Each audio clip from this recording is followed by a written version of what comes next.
Good morning, everyone. Darius Dale here to present our macro minute for Tuesday, January 18th, 2022. Hope everyone had a good long weekend. Ready to roll here. So, starting with markets, stocks down, commodities mixed this morning, crypto flat, dollar up, global bond yields up.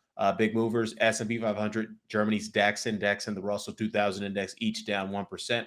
MSCI emerging market index and the NASDAQ index just off around 2% apiece. WTI actually up another 1.5% and dragging the 2-year treasury yield up alongside it, up 6 basis points. On the economic front, China's zero COVID policy had material downside impact in Q4, data we got over the weekend. Real GDP slowed to 4% year over year in Q4. That's the lowest print we've seen since the second quarter of 2020. Retail sales slowed to 1.7% in December. That's the lowest print we've seen since August of 2020. Year to date fixed asset investment growth slowed to 4.9% in December. That's the lowest print we've seen since December of 2020. And then the urban unemployment rate ticked up to 5.1% in December. That's the highest print we've seen since March of 2021. There were some bright spots, however, that suggest Chinese growth is trying to find a bottom, which our model suggests should occur right here in Q1. So if you look at real GDP on a quarter over quarter basis, that ticked up to 1.6% in Q4.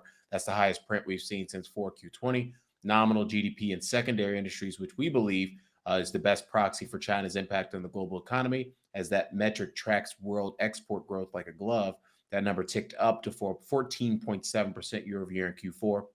That's the highest print we've seen in a couple of quarters.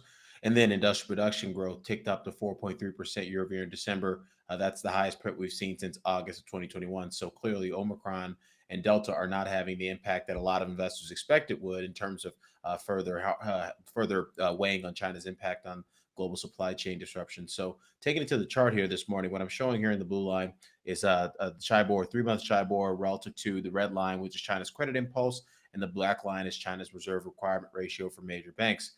And as you can see, they've started to drop the reserve requirement ratio. It hasn't had material impact in terms of easing broader financial conditions in the Chinese economy, as evidenced by the lack of movement in the blue line there. That's the 3-month Shibor.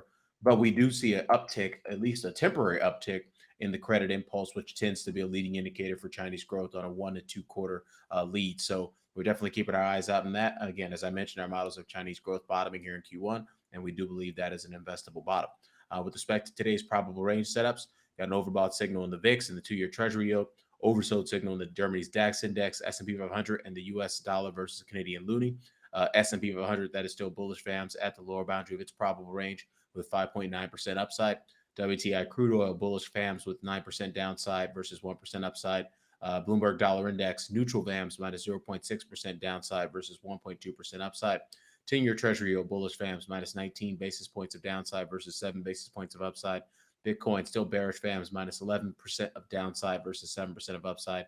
Ethereum bearish FAMs minus 15% of downside versus 11% of upside. And then lastly, gold still neutral VAMs minus 2.1% of downside versus 1.9% of upside. So with that, Darius Dale presenting our macro minute for Tuesday, January 18th, 2022. Best of luck out there this week.